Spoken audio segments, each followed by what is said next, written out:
Before we begin, a warning. Parental advisory. This episode contains scary content, foul language, and descriptions that might not be suitable for all listeners. Tonight's episode is presented for entertainment purposes only. Now, welcome to Haunted Montana. When people think of Montana, they think of wide open skies, mountains, and quiet towns. Beneath that beauty, something still lingers. Tonight, I'll be taking you to Butte, Montana, a town built of mining, tragedy, and loss, a place where the past never truly left. And the ghosts are said to still walk the streets, linger in old buildings, and watch from the shadows. From there, we'll travel to one of the most notorious locations in the state, the Montana State Prison in Deer Lodge, a place of punishment, violence, and despair, where inmates lived, suffered, and died. Even though the prison stands silent today, many believe it is far from empty. Footsteps echo from empty cell blocks, voices whispers where no one stands, and some spirits are said to have never accepted their sentence, even in death. And I'll be joining them tonight to help bring in even more chilling stories, first-hand accounts, local legends, and encounters that will make you question what's real out there. Because in Montana, not every ghost stays buried. So dim the lights, turn the volume up, and settle in. This is Haunted Montana.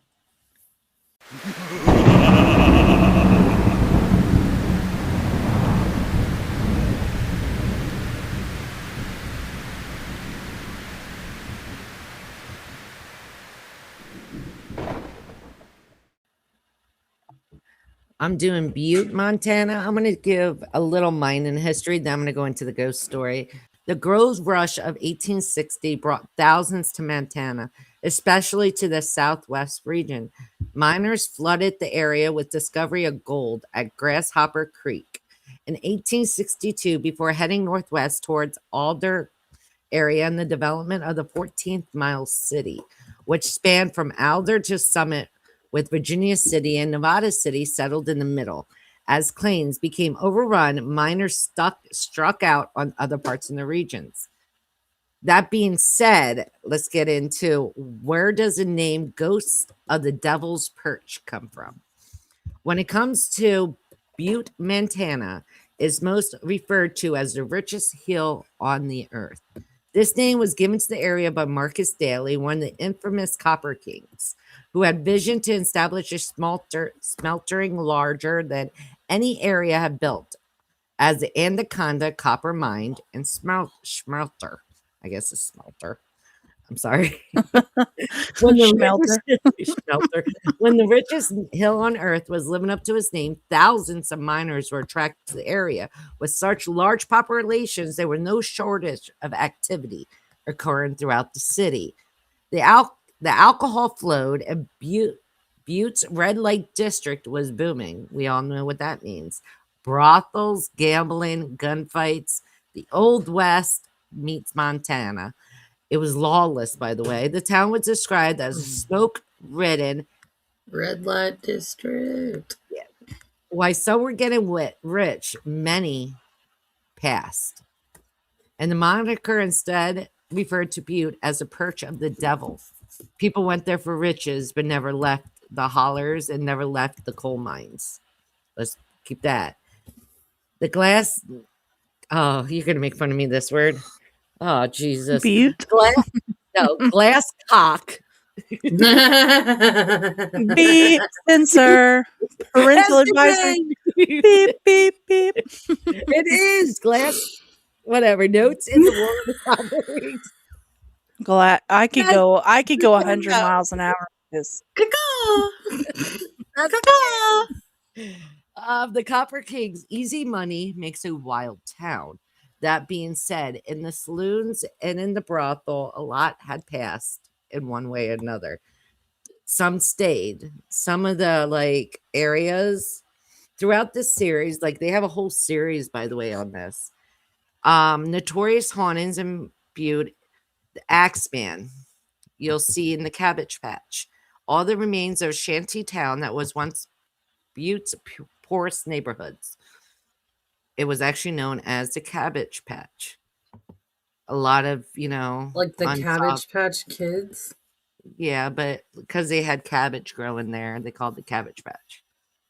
A lot of people, yet again, didn't make it out of that town. Let's just say that. With a description that suggests investigators that go there are headed hundreds of feet below ground, we can only assume was the final resting place of an orphan girl mine. That's what it's called, orphan girl mine. Wow. Yeah, because a lot of children were sent down in the mines and never came back up. That's crazy. Yeah, and like I said, that's an actual name, guys. You can look it up. The one I said before.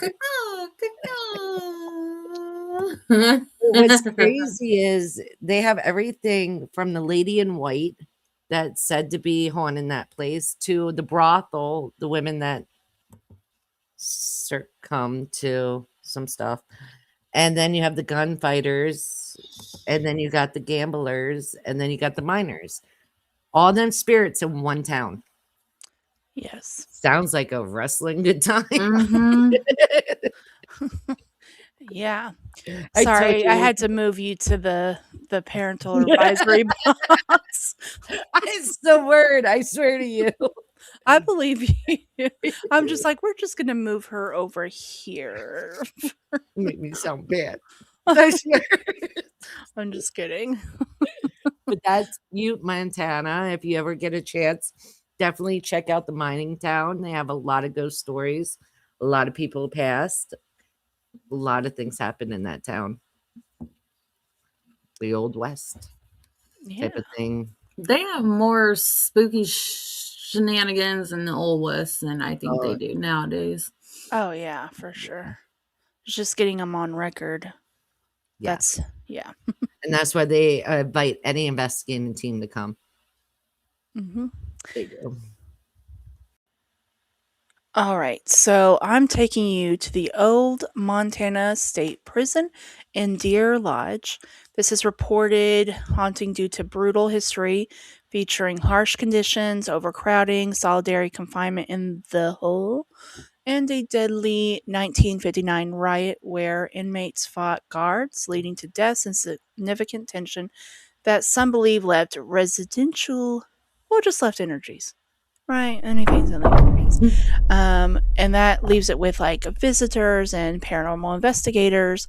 They've all reported unexplained sounds, apparitions, and physical phenomenon like exploding batteries in the block cells and solitary confinement areas.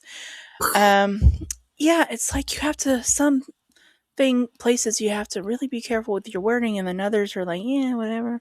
But yeah, so just here's some little background.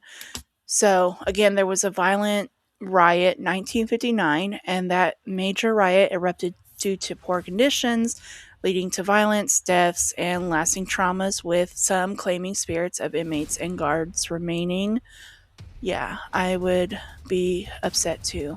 The harsh conditions and the hole that was extremely overcrowding and inadequate food, cold winters, brutal solitary confinement, and the dark silent hole created immense suffering and tension. Now, I will say that I believe it is 15 minutes in the dark alone. No light, just complete darkness. You will go mentally insane after 15 minutes. So you have a lot of overcrowding. Like I can completely understand why But can you? Yeah. Can you really? Yeah, actually. Have you been locked in a solitary confinement in a mental box in a Not fucking in cold a room? I'm sorry. prison, but in a cave, which we Yeah, that's discussed not on the another episode. same. It is the same. Anyways, it is. Okay, so You're around us.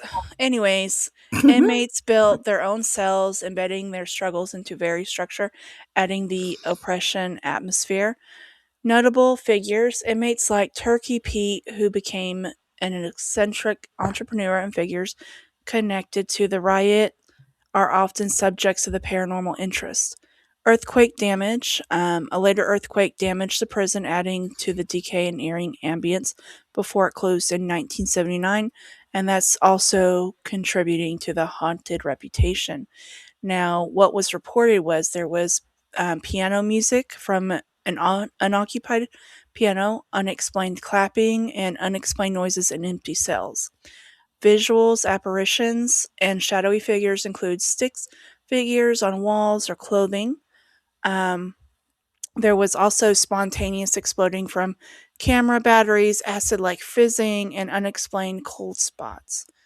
Um, and there has been ghost tours on social media on a bunch of our favorite shows that we can't really say on here, but just think you can go ahead and Google it and you'll be able to see those episodes. So that's pretty cool.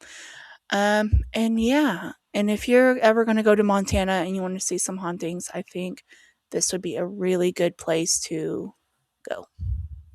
All right, everybody. I hope you have a safe and fun new year. Make sure to have your cinnamon and have a good night.